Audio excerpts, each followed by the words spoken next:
Commander Ethan Cole had never seen anything like the Valarith Imperial Palace in his entire life, and he was quite sure he never would again. The walls were made of living crystal that hummed with energy older than human civilization itself, and the ceiling stretched so high that clouds actually formed near the top, soft and silver and glowing with their own inner light. Ethan stood in the corner of the grand hall with the rest of Earth's small delegation, trying his best to look like he belonged there, which he most certainly did not. He was a soldier, a diplomatic attache assigned to protect Ambassador Chen during her visit to this ancient empire, and nothing in his training had prepared him for the reality of standing among beings who had conquered the stars, while humans were still figuring out how to make fire. Humanity had only discovered faster-than-light travel 40 years ago, and in the eyes of the galaxy, they were still babies taking their first steps, curious and clumsy, and not particularly important. The Valarith Dominion had existed for 50,000 years, and their Empress Sithara had ruled for 3,000 of those years, watching civilizations rise and fall like waves upon a shore. Today she sat upon a throne carved from a single perfect diamond, her form tall and elegant and terrifying in its alien beauty, with skin like polished obsidian threaded through with glowing veins of soft purple light. She had 4 eyes, each one burning with intelligence that made Ethan feel like an insect being studied under a magnifying glass. But it was not the Empress who had brought over 300 delegations from across the galaxy to this place. It was her daughter.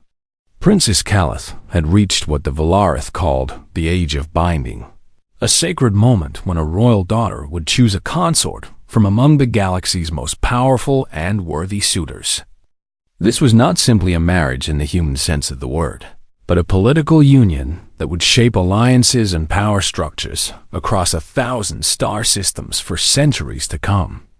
Ethan watched as the suitors presented themselves before the throne, each one more impressive and more terrifying than the last.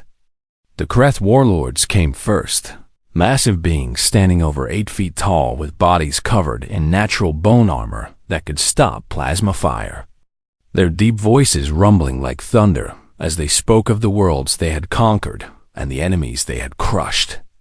They brought gifts of weapons forged in dying stars and promises of military might that could sweep across the galaxy like a burning tide.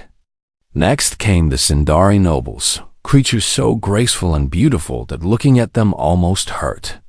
Their bodies like liquid silver that flowed and shifted with every movement.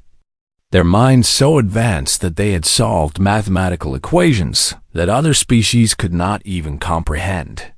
One Sindari prince presented the princess with a living star contained within a crystal sphere, a miniature sun that would burn for 1,000,000 years, beautiful and eternal and impossibly valuable. The Voxan merchant princes followed with their displays of wealth, their ships filled with treasures from 10,000 worlds, rare metals and perfect gems and technologies that could reshape planets.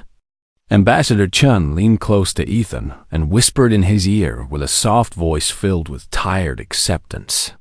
"We are only here because refusing the invitation would have been seen as an insult to the Empress," she said quietly. "Nobody expects anything from us, and honestly, that is probably for the best." Ethan nodded slowly, understanding exactly what she meant. Earth's gift to the princess sat on a small table near their corner of the hall, looking almost sad in its simplicity compared to the wonders that surrounded it. A handcrafted violin made from wood that had grown in the forests of Earth, and a small collection of poetry translated into the Valarith language. It was beautiful to human eyes, meaningful and personal, and made with genuine care. But here among the treasures of a galaxy, it looked like the offering of a child who did not understand the game being played. The presentations continued for hours, and Ethan found his attention wandering as exhaustion crept into his bones. He had not slept well since arriving on this world 3 days ago, his body struggling to adjust to the different gravity and the strange light of the alien sun. He was tired and homesick and feeling very small in a universe that suddenly seemed far too large. And then the music began. A Valarith musician stepped forward and began to play an instrument that looked like a harp made of frozen lightning, and the sound that emerged was unlike anything he had ever heard. It was beautiful beyond words, a melody that seemed to reach directly into his chest and wrap around his heart, speaking of loss and longing and the vast empty spaces between the stars. Ethan thought of Earth, so far away that the light leaving it now would not reach this place for thousands of years. He thought of his mother who had died when he was young, and his father who had worked so hard to raise him alone, and the friends he had lost in the colony ship disaster 3 years ago, the one he still saw in his nightmares. He thought of how small humanity was in this great and ancient galaxy, and how brave they had been to reach for the stars anyway, knowing they would find giants waiting among them. And before he could stop it, a single tear rolled down his cheek. He wiped it away quickly, embarrassed and hoping no one had seen, but when he looked up, his blood turned to ice in his veins. Princess Calith was looking directly at him. Her 4 violet eyes were fixed on his face with an expression he could not read, and she did not look away. The ceremony continued, but Ethan could feel her gaze returning to him again and again and again throughout the evening, and he did not understand why. When the presentations finally ended and the delegations were dismissed to their quarters, Ethan lay awake in his bed staring at the ceiling and wondering what the next day would bring. He was nobody, a soldier from a young and unimportant world, and the princess of the most powerful empire in the galaxy had looked at him like he was the most interesting thing she had seen in a very long time. It made no sense at all. But sense or not, something had shifted in the universe that night, something that would change everything, and Ethan Cole had no idea that his life would never be the same again.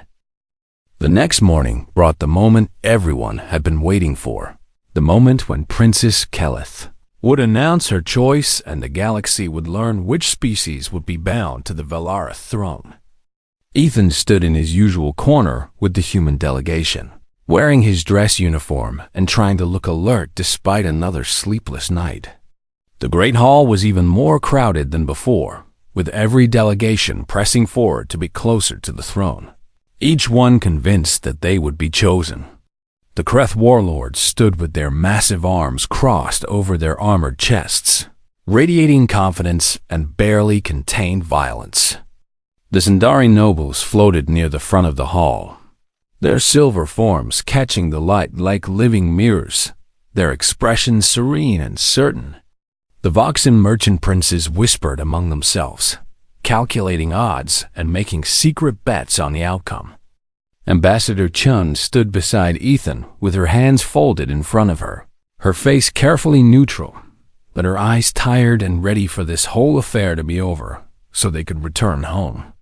Once the announcement is made, we will offer our congratulations and request permission to depart, she said quietly to Ethan.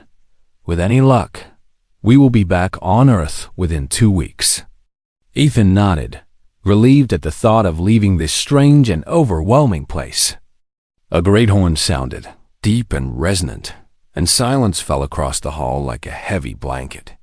The Empress Sithara rose from her diamond throne, her bioluminescent veins pulsing with slow purple light, and she raised one elegant hand. My daughter has considered all who have come before her, the Empress announced, her voice echoing through the crystal halls. She has weighed your offerings and measured your worth according to our ancient traditions, and now she will make her choice known. Princess Calith rose from her seat beside her mother's throne, and every eye in the hall fixed upon her. She was dressed in flowing robes of deep black that seemed to absorb light itself, and her 4 eyes glowed brighter than Ethan had ever seen them. She was terrifying and beautiful and powerful, and Ethan found himself holding his breath without meaning to. The princess descended the steps from the throne slowly, each movement graceful and deliberate, and the crowd of suitors parted before her like water before the bow of a great ship. She walked past the Kreth High Commander without even glancing in his direction, and a murmur of shock rippled through his delegation. She passed the Zindari prince who had brought her a living star, and his silver form flickered with surprise and confusion. She ignored the Voxen completely, not even acknowledging their existence as she moved through the hall.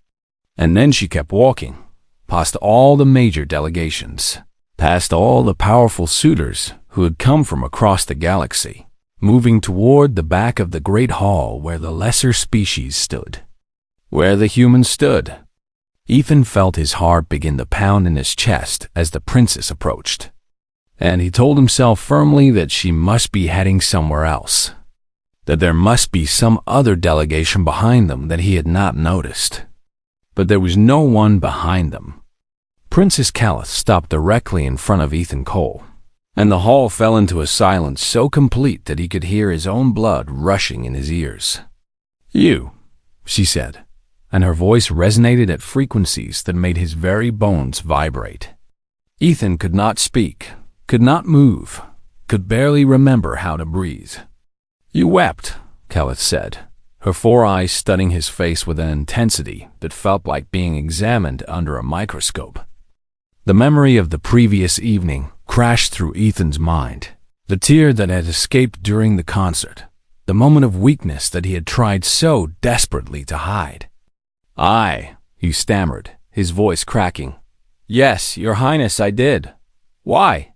she asked, and there was something in her voice that sounded almost hungry, almost desperate.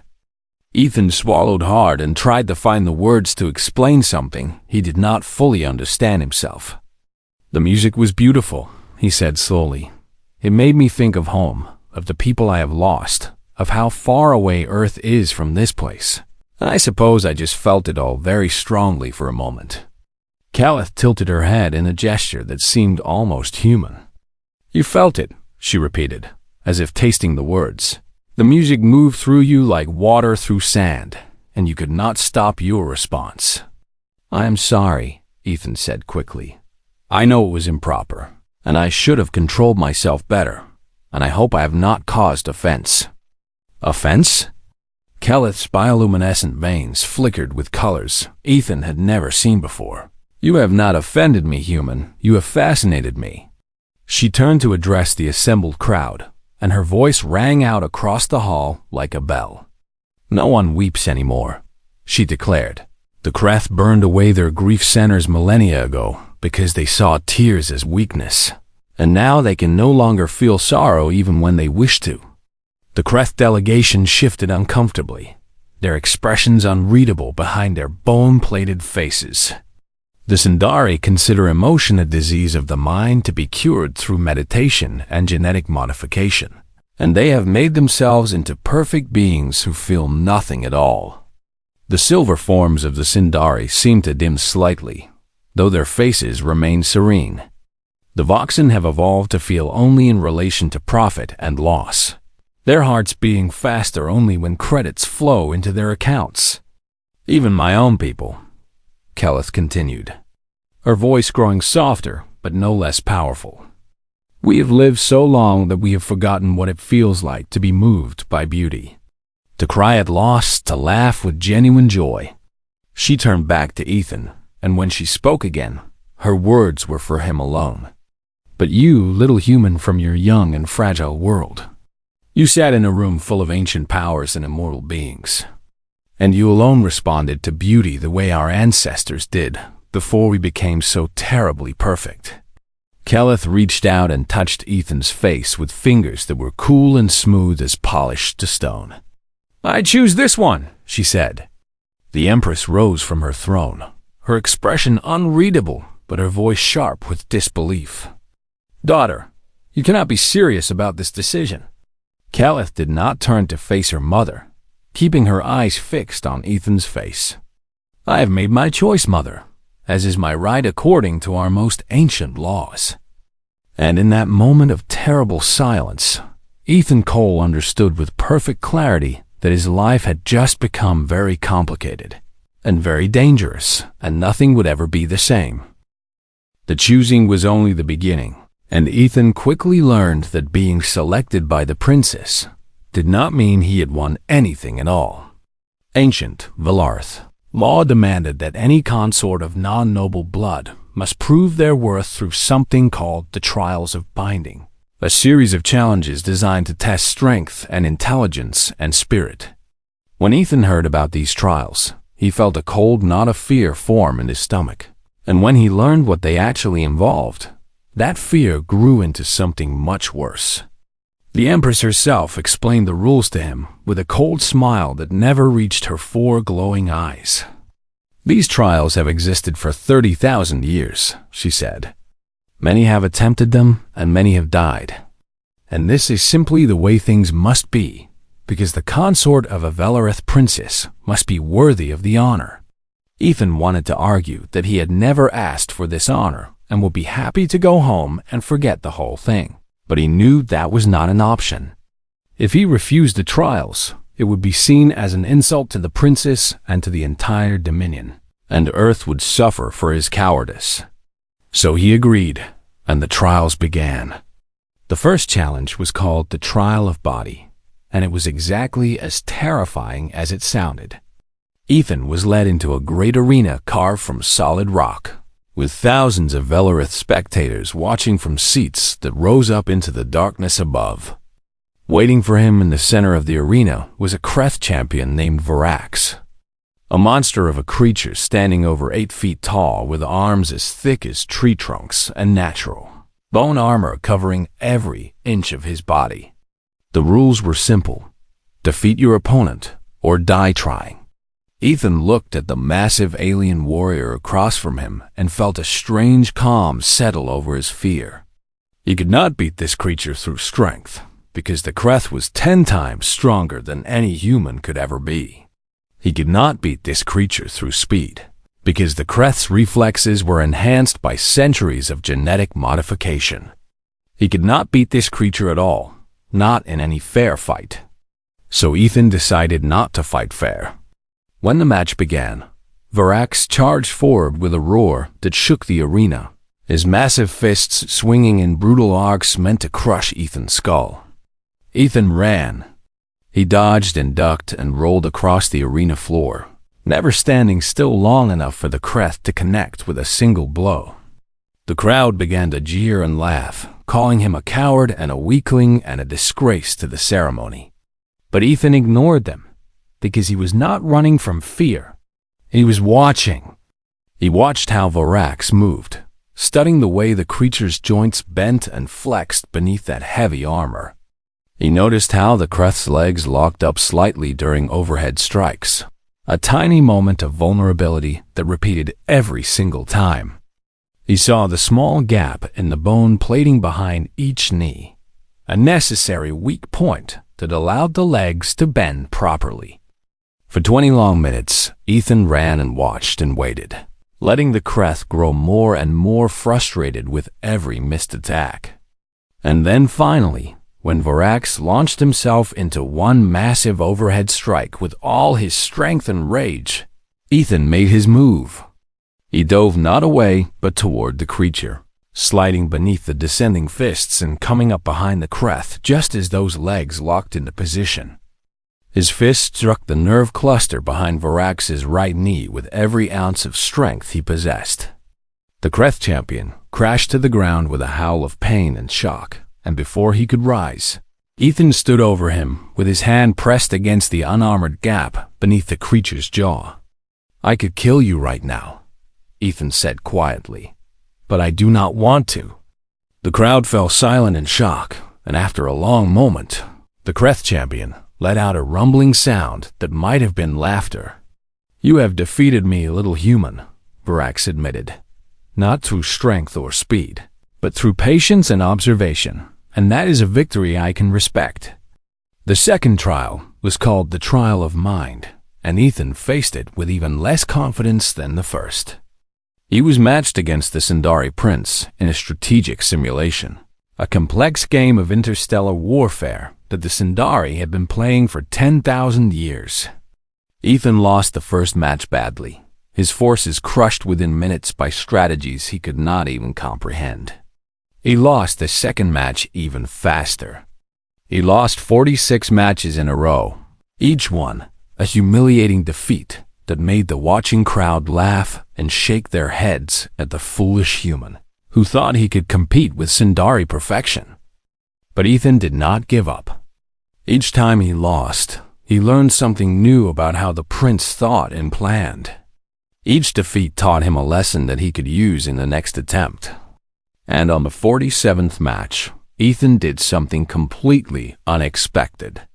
He made a move that was wasteful and illogical and made no strategic sense at all, sacrificing half his forces for no apparent gain. The Sundari prince hesitated, his perfect models unable to calculate why anyone would do such a thing. And in that moment of confusion, Ethan found the thread that unraveled his opponent's entire strategy. He did not win through superior intelligence, because the Sundari would always be smarter than him. He won because he was willing to be foolish, to be creative, to do the unexpected thing that no perfectly logical mind would ever consider. The third trial was called the Trial of Spirit, and it was the hardest of all. Ethan was placed into a machine that reached into his mind and pulled out his worst memories, forcing him to relive them in perfect detail. He experienced again the colony ship disaster, watching helplessly as 300 people died because he could not save them. He felt again the grief of losing his mother, the pain of watching his father struggle alone, the guilt that had haunted him for years. The Valarith expected him to emerge from this trial hardened and cold, his emotions burned away like impurities from metal. Instead, Ethan emerged with tears streaming down his face. The tribunal stared at him with expressions of confusion and disapproval, and he knew they expected him to apologize for his weakness. But Ethan did not apologize. "You think my tears make me weak," he said, his voice rough but steady. "But you are wrong, because these tears are proof that I can still feel something, that I have not forgotten how to be broken." From the shadows of the watching crowd, Princess Keleth smiled for the first time since she had chosen him, and Ethan knew that whatever came next, he had passed the trials. Ethan had survived the trials, but surviving was not the same as being safe, and he learned this truth in the worst possible way. Not everyone in the galaxy accepted that a human had proven worthy of the princess, and in the dark corners of the Imperial Palace, powerful beings were making terrible plans. The Kreth warlords had lost more than just a political alliance when Varax fell in the arena, and their shame burned hot enough to fuel hatred. The Sundari nobles could not accept that their prince had been confused by a creature with such a limited mind, and their pride demanded revenge. Even within the Valarith court itself, there were those who saw humanity as an infection that needed to be contained before it spread any further.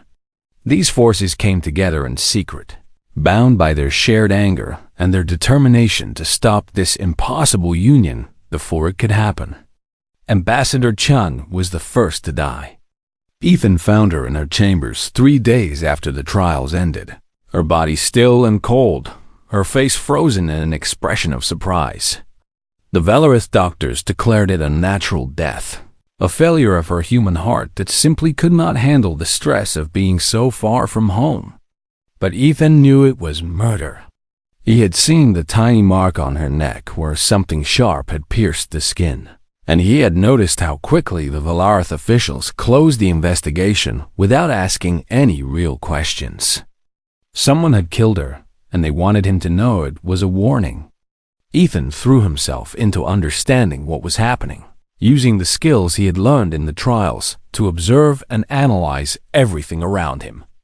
He watched the servants who brought his food and noticed how some of them moved with too much precision, like soldiers pretending to be civilians.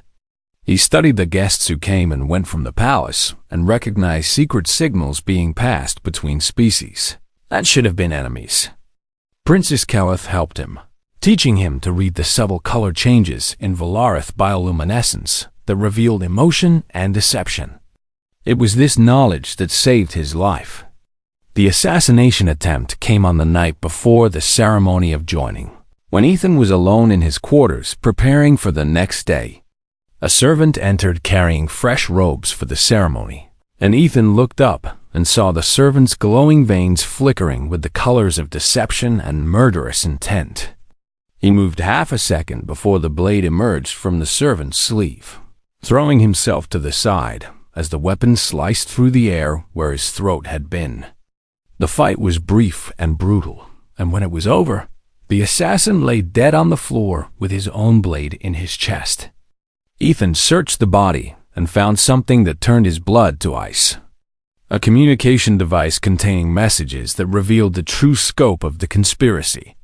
The plotters were not simply trying to prevent the marriage, because stopping one union would only delay the problem. They were planning something much worse. They intended to use the chaos of the ceremony to trigger a war against Earth itself, claiming that humanity had somehow cheated in the trials or used forbidden influence on the princess. Earth would be pacified as punishment for its presumption, and 40 billion human lives would be erased from the galaxy. Ethan ran through the palace corridors until he reached the Empress's private chambers, and he demanded an audience with the ruler of 1,000 star systems. Sithara received him in a room of perfect white crystal, her four eyes glowing cold purple as she listened to his evidence. When he finished speaking, she was silent for a long moment. "This is very interesting," she said finally, her voice as cold as the space between stars. "But I failed to see why I should care about your concerns." Ethan stared at her in disbelief. "Your Majesty, there is a conspiracy to commit genocide against my people, to murder 40 billion innocent lives." "And?" the Empress replied. "Your species has no ships worthy of mention. No fleet that could resist our smallest patrol craft. No weapons that could threaten even a single Velarth world. So perhaps this correction is simply overdue." Ethan felt rage building in his chest, hot and fierce, and completely useless against the ancient power sitting before him. "You would allow billions to die because we are weak?" he demanded. "I would allow the natural order of the galaxy to be maintained," Sithara answered. "The strong rule and the weak serve, and this has been true since before your species learned to walk upright. And it will remain true long after Earth is forgotten." Ethan stood alone before the most powerful being in 1,000 star systems, with no weapons and no leverage and no hope of changing her mind through force. All he had were words, so he chose to use them. "You are right," he said quietly. "We are small and young and fragile, and everything you say about our weakness is true." The Empress raised one elegant eyebrow, surprised by this admission. "But your empire has existed for 50,000 years, Ethan continued. "And in all that time, you have never once created anything new. Never surprised anyone, never done anything except maintain what already exists." He stepped closer, his fear forgotten in the heat of his conviction. "Humanity has existed for a tiny fraction of your history, and we have already done the one thing your perfect civilization never could, because we have chosen to stay imperfect. We cry at music and laugh at jokes that are not funny and love people who will never love us back. And we create art that makes no sense and tell stories that could never be true. And we dream of things that should be impossible. We are chaos," Ethan said, meeting her ancient gaze without flinching. "And that is what terrifies you, because you have forgotten how to be anything but perfectly still." The Empress was silent for a long moment, and when she spoke again, her voice was different, softer and older. "You think chaos is a strength?" "I think it is the only strength that matters," Ethan answered, "because when everything is ordered and controlled and nothing can ever change, you have already lost. You just have not realized it yet." Sithara studied him with all four of her ancient eyes, and something flickered in those glowing depths that might have been memory or might have been doubt. "We shall see, little human," she said quietly. "We shall see what tomorrow brings." The ceremony of joining began at dawn, when the alien sun rose over the crystal spires of the imperial palace and filled the great hall with light that seemed to come from everywhere at once. Ethan stood at the base of the throne steps wearing robes of deep blue that the Valarith tailors had made especially for him, designed to honor both his human heritage and Valarith tradition. His heart was pounding in his chest, and not only because of the ceremony itself. He knew the conspirators would make their move today, and he knew that the Empress had done nothing to stop them, and he knew that everything depended on what happened in the next few hours. Princess Calith descended the steps toward him, and for a moment, Ethan forgot all his fears. She was beautiful beyond words, dressed in robes that seemed to be made of captured starlight, her bioluminescent veins glowing with colors that shifted and danced like the northern lights of Earth.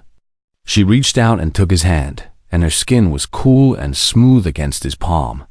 And when she looked at him with all four of her eyes, he saw something there that made his heart sing. "Whatever happens," she whispered so only he could hear, "I am glad I chose you." The Empress rose from her throne and raised her arms to begin the ancient words of binding. And that was when the conspiracy revealed itself. The great doors of the hall exploded inward, and a force of Kreth warriors poured through the opening with weapons drawn and murder in their eyes. Behind them came Sindari assassins, their silver forms shifting and flowing as they moved with deadly grace. And at their head walked the leaders of the conspiracy, the Kreth High Commander and the Sindari Prince and a Valarith Lord whose bioluminescence blazed with the colors of rebellion. "This ceremony will not proceed," the Kreth Commander roared, his voice shaking the crystal walls. "The human has used Forbidden's influence to corrupt the princess, and he will die for his crimes against the natural order." The Valarith guards moved to protect the throne, but they were outnumbered and caught by surprise. And within moments, the hall was filled with chaos and violence. Ethan pushed Keleth behind him, placing his body between her and the advancing warriors, knowing that he could not possibly fight them all, but determined to die trying if he had to. But Keleth did not stay behind him. She stepped forward, and when she raised her hand, the conspirators suddenly froze in their tracks. Her bioluminescence was blazing brighter than Ethan had ever seen it, colors pouring from her veins that he did not even have names for, patterns that pulsed and swirled with power that made the air itself vibrate. "You taught us to be perfect," Calla said, and her voice was not the quiet whisper of a princess, but the roar of an ancient being awakened from a long sleep. "You taught us to cut away our emotions and suppress our feelings and become living statues of cold perfection." She turned to face the Empress, and her four eyes burned with fury and love and grief and hope all mixed together. But perfection is just another word for death, Mother, because when you stop feeling and stop changing and stop growing, you are already dead. You just have not stopped moving yet. The conspirators tried to press forward, but the power radiating from Keleth held them in place like insects trapped in amber. "This human showed me what we have lost," she continued. "He showed me that we have been dying for 50,000 years, so slowly that we did not even notice, and now we are just ghosts pretending to be alive." She stood beside Ethan and took his hand again, and her light flowed into him and through him until he felt like he was burning with a fire that did not hurt. "I choose him because he weeps and laughs and dreams and feels, and because when I am with him, I remember what it was like to be alive." The Empress Sithara rose slowly from her throne, and the entire hall fell silent as everyone waited for her judgment. She looked at her daughter blazing with colors that had not been seen in the royal bloodline for 10,000 years. She looked at the human man who had somehow ignited that ancient fire. She looked at the conspirators who had planned to use violence to restore an order that was already crumbling. And then she smiled, and it was a real smile that reached all four of her eyes, the first genuine expression Ethan had ever seen on her face. "Perhaps," Sithara said quietly, "it is time to learn something new." She raised her hand, and the Valarith guards surged forward to seize the conspirators. "These traitors will be judged according to our laws," the Empress declared, "and the ceremony of joining will continue." The rest of the ceremony passed in a blur of light and ancient words and music that made Ethan weep again. But this time, his tears were tears of joy. When it was over, he stood beside Keleth as her consort, bound to her and to her people by traditions older than human civilization. But he did not kneel to her. He stood as her equal, human and Valarith, chaos and order, imperfection and ancient power, together. In the years that followed, humanity's position in the galaxy transformed completely. Not because they became stronger or wealthier or more powerful in any military sense, but because they reminded the ancient civilizations of something precious that had been forgotten. Other species began to study human art and music and literature, trying to understand the strange creatures who could cry at beauty and laugh at absurdity and love without logic. The Valarith themselves began to change, allowing emotions to flow again after millennia of suppression, rediscovering the joy and pain and wonder of truly being alive. And when Ethan Cole walked through the crystal halls of the palace with Keleth at his side, he sometimes thought about the strange path that had brought him here. A single tear at a concert, a moment of weakness that had turned out to be his greatest strength. Because in the end, humanity had not conquered the galaxy through force or cunning or technology. They had done something far more powerful and far more dangerous. They had reminded the universe how to feel. And sometimes, the smallest voice in the room could change everything, simply by refusing to be silent, simply by refusing to be perfect, simply by being beautifully and wonderfully and completely human.